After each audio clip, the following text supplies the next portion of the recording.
সাত পাকে বাধা পড়লেন জগদ্ধাত্রী সিরিয়াল খ্যাত অভিনেতা আদিত্য চৌধুরী। তবে কার সঙ্গে বিয়ে হলো, আর পাত্রী বা কে, আর কত বছরের প্রেম, এসবই জানাবো এই ছোট্ট প্রতিবেদনের মাধ্যমে। অগ্রহায়ণের হিমে ভেজা সন্ধ্যায় কলকাতার জগন্নাথ মন্দিরে সাত পাকে বাধা পড়লেন জগদ্ধাত্রী খ্যাত অভিনেতা আদিত্য চৌধুরী। 9 বছরের প্রেম তাদের সম্পর্কে পরিণতি পেল। দুদিন আগেই শৈশবোধ করে বিয়েটা সেরে ফেলেছিলেন অভিনেতা।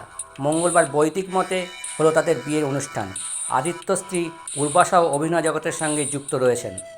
আদিত্য ও পূর্বাশা দুজনেই জগন্নাথ ভক্ত, তাই প্রভুকে সাক্ষী রেখেই সারলেন তাদের মালাবদল থেকে সিঁদুরদান।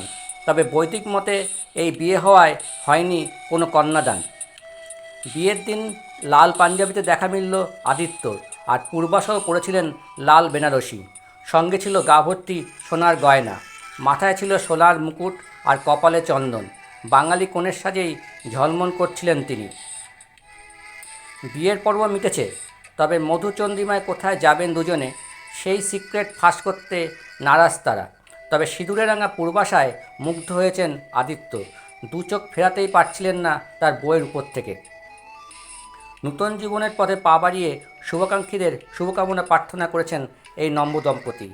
তাদের জীবন সুখের ও সুন্দর হোক, এই শুভকামনা জানিয়ে আমার এই চ্যানেলের পক্ষ থেকে তাদেরকে জানাই অসংখ্য অভিনন্দন ও শুভ আশীর্বাদ।